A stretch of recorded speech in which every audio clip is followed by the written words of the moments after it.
You didn't want to do it. If you wanted to do it, it would have gotten done.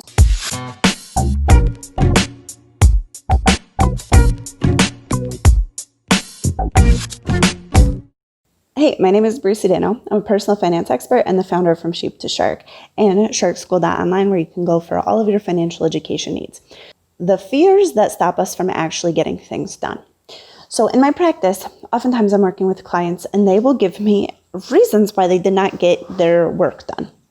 So maybe they were planning on tracking their money. That was part of the assignment that they had for the week, and it doesn't get done. And then they'll tell me, oh, I didn't have time, I got too busy, this thing happened or this thing happened. And what I realized is that there's always a reason why we don't want to do something. So the biggest excuses that we'll give ourselves to let ourselves, and I don't mean off the hook for not getting it done, I mean off the hook for digging a little bit further to see what's actually really going on in your mind, is time. So it's like, oh, I didn't have time to do that. Of course you had time to do that. You definitely scrolled the interwebs. You definitely watched some TV in the last week. You most certainly had time. So it's nonsense. But the bigger question is, why didn't you want to do it? And it's a question that really requires, like if you work in a journal, a little bit of journal entry or somebody to really poke and prod, because it strips you of your excuses. Well, why didn't you want to do it? You didn't want to do it. If you wanted to do it, it would have gotten done. So you must have not wanted to do it. So why didn't you do it? And oftentimes what I'll find is clients will have a fear about something.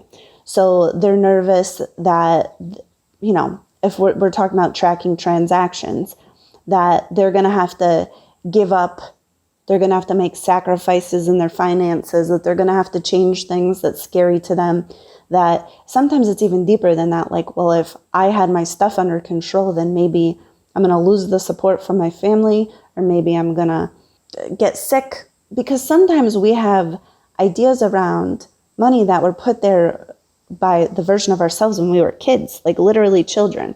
So I have a client who associates her dad's big raises, big financial windfalls with her parent or with her grandparents dying. So she sees the money as part of the cause for that. And when you look back at that with adult eyes, of course, the two are unrelated. They had nothing to do with each other. But in her mind, they were associated because they happened at the same time. So she's got some fear around making money because there's a fear of loss. A loss of loved ones is associated with money for her. And so a trick to really get to the deepest limiting beliefs that you have around money are when you know that you could or should or you want to be doing something differently in your financial life, but it's not getting done. Don't let yourself off the hook with time or mental energy excuses. Oh, I just couldn't deal with it. I didn't have time. It wasn't there. I couldn't do it. You want to say, well, why didn't I want to do it? Part of me didn't want to do it in that part one. So what am I afraid of? Or what's in the way here? Or what am I scared is going to happen if I do make this change? Because we make so many decisions with money every day that money actually, it's on our identity, it's in our habits, it's in our way of life. And when you start making changes to your financial life, your entire life changes. But your subconscious brain, part of your brain's job is to keep you safe. And it does that by doing what's familiar. So when you start to make changes in your financial life, your subconscious brain has to do a lot of work to adjust for that. And you will be outside of your comfort zone because you're starting to make moves in a way that's unfamiliar. And so you have to really be gentle with yourself as you do this, because you're a human and this is your brain and this is the way it works. And so, we beat ourselves up around our willpower or our self-control or these other things, when it's like, if you look a little bit deeper, it's really not a willpower why you didn't get something done. It's really probably an underlying fear, or there was probably a better reason than you didn't want to.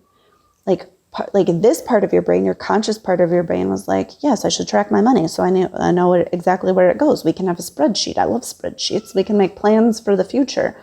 And this part of your brain might be freaking out because if you're to change your financial life, maybe you're going to outgrow all your friends.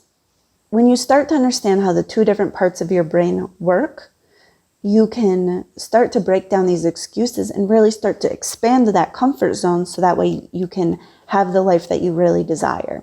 So this is some next level work, but I hope that was helpful and it gave you something to think about. So let me know if you have any questions or you need anything. All right, thanks.